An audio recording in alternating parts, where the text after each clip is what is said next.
Well, there's a lot to admire about that, Lee. Strong home performance, and can we start with Andreas Weimann, because no goals since August against Swansea his last one. Yeah. So good for him to get a goal and an assist. Yeah, exactly. I think, listen, that MOAS, which is the referee's review system, admitted sort of liability of getting a decision wrong against Nottingham Forest, where he scored, and he was 2 yards onside today for his goal as well. So at half time he was very, very frustrated, and it's funny how the conversation, well, I thought it was funny, the conversation went, I said, look, listen, don't get upset. I said, what's your goal bonus? He said, I said, because I'll pay it. He said, well, I'm not on one. I said, I know. But I did tell him I'll buy him a nice Nando's as a reward, if you like, for his energy and his good performance. And we did think he'd have the chance to score today, 1 or 2, because of the way they play. Obviously, they're very expansive. And if we were brave and if we played that high line and was aggressive with our line, then we'd always catch him a couple of times on the counter. First half was pretty even, and both sides had chances. And in the end, Frankie's made a pretty good save there as well in the second half, so they've contributed plenty to the game. Yeah, they're a good side, you know, the way they sort of move the ball, they create those overloads. They've got so many sort of silky players, if you like, in all positions. Not as good on the back foot as they are on the front foot. And I thought first half, I thought we were good. Both teams, like you say, had opportunities and chances, and the criticism I got of ourselves is we didn't quite have that like bit of sparkle in and around the box. Obviously, we talked about bringing sparkle in, and maybe I should have started Casey Palmer, but there was a couple of occasions, well, more than a couple, where that final ball was on, and we didn't quite find it. And I said to the boys at half time, look, we just got to find that action, whether that comes in the first minute or the third minute of injury time, we will get in and we will score today. And the important thing was to keep solid, keep a clean sheet. Great save from Frankie. That's what you need every now and again from your goalkeeper. What's so impressive about this unbeaten run has been the defending, though, and Callis and Webster again today, outstanding. And you know, you do feel that you're going to keep clean sheets now, don't you? Well, I think like the defending starts from the front, doesn't it? And I thought what worked well today was the fact that every time we brought a sub on, that replenished our energy levels, and we stopped forward play as much as we could, and therefore that busy nature of O'Dowda when he goes into the number 10 position, and then you replace it again with Casey Palmer, who's fresh, full of energy, and it just relieves the pressure really off the back four, because the players can handle the ball as well. And obviously, yes, the back four done very well, but it always helps by the energy from the players in front of them. So you're now defending a top 6 place. What difference does that make to the psychology of everything? Yeah, I think that, listen, it's important. You'd rather have the points than not have the points, that's for sure.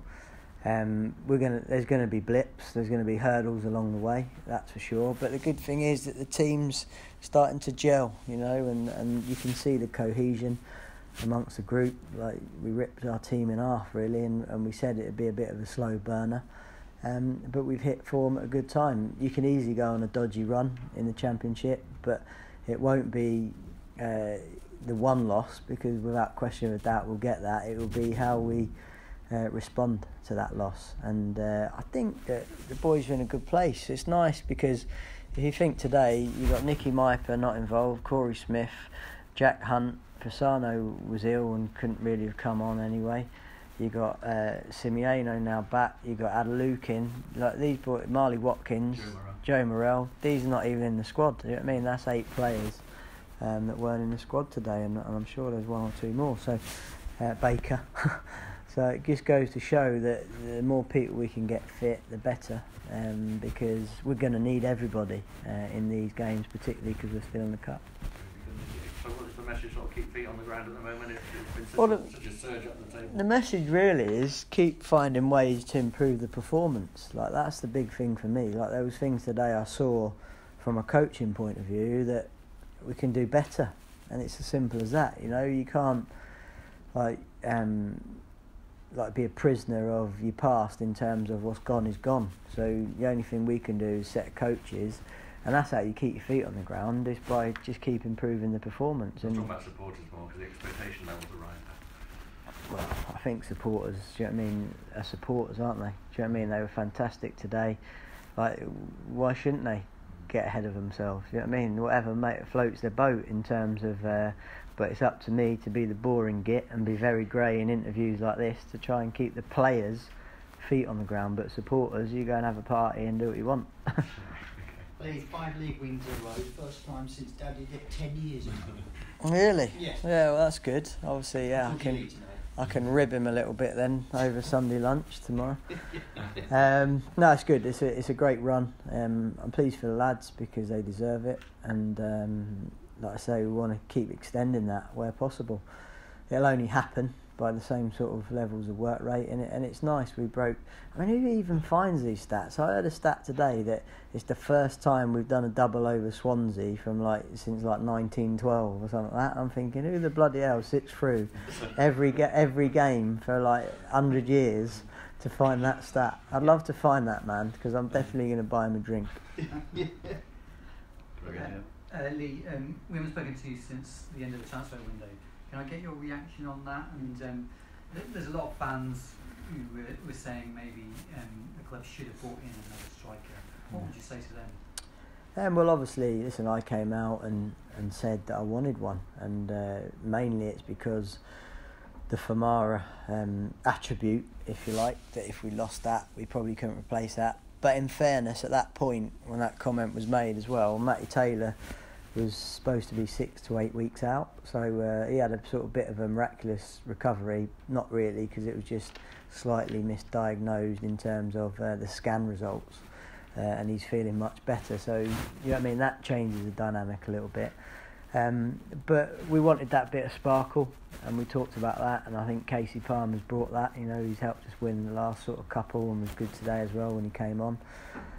So I'm pleased that we've kept our players and our squad and our youth, because that's important as well. And if we're going to be that club, we've got to keep making the right decisions, and hopefully one day that promotion will come to us rather than us chase it with some of the money that you see being spent at the moment, which seems crazy. I mean, Stoke must have spent 65 million, haven't they, since they come down? That just goes to show that you can do it our way, and that's what we're trying to do, our way. And people have just got to, I suppose, trust us a little bit. You know what I mean? And I know that's difficult for fans. Everybody's passionate, but I don't think we've got too many decisions wrong over the years. And even the Webster one, for example, Mark Ashton should get credit because I said, listen, I'm only selling Flint if you guarantee me we're bringing in Adam Webster, and he'd done the deal simultaneous or just before Flint. So so I think that there's always succession planning,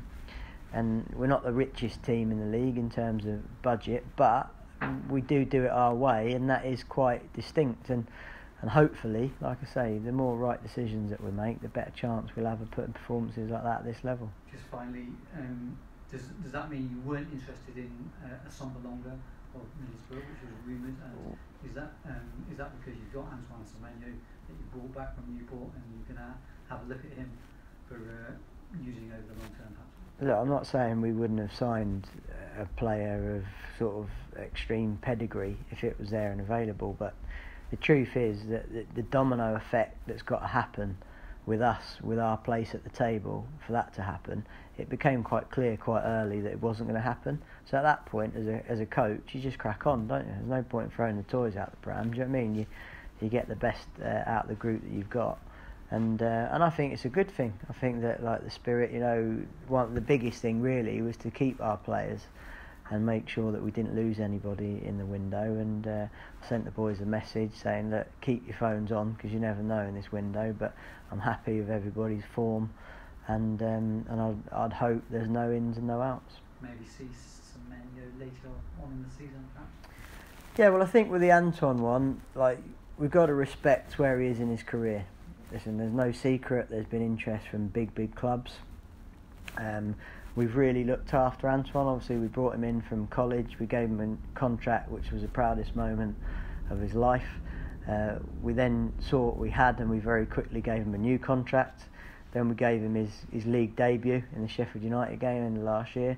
Then we selected the right path with a good club like Newport to go and continue his football. And actually, it's been a rapid rise for him. And I think the interest from Chelsea, and listen, when Chelsea come calling, naturally, you know what I mean, you're going to get dazzled by the lights. But if it's Chelsea first team and you're training with Sarri, it's a little bit different to if it's sort of an academy buy, if you know what I mean. And I think that he can earn his stripes at this football club, and it was the owner really that said, listen Lee, I want you to have a good look for 6 months. Do you know what I mean? Like, obviously nobody's under any pressure to play him or not play him, but what we are under pressure to do is improve him. And whether that be for Bristol City, like we hope, or because we can't turn down a club that comes in for him, the important thing is that myself and our coaches get hold of him for 6 months. He becomes integrated in our particular systems and the way we play, just like we decided to do with Lloyd Kelly. And we kept him in rather than loan him out, if you know what I mean. And listen, the player, you know what I mean, he's going to be all over the shop at the moment because we just got to settle him. We've got to let him know that we love him, make sure we put that extra work into him. And like I've always said, best player plays. Pick the team like a little girl's life depends on it. And if he's the best player, then he'll play. Lee, you had a little joke with Wyman at half time. What did you say to him when he came in with his goal and assist?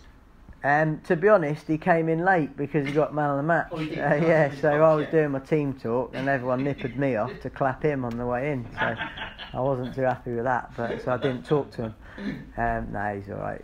I think it's something to do with his hair. He's talking about the highlights he's put in his hair, which was supposed to be blonde but have turned out ginger. So there's a big mistake there somehow. But apparently when he scored 5 in 5, he had blonde hair and. There's something going on with this superstition with hair colour. I don't quite know what, but sometimes I just let them get on with it and crack on. Thank you. Brilliant. All right. Thanks, Lee. Cheers.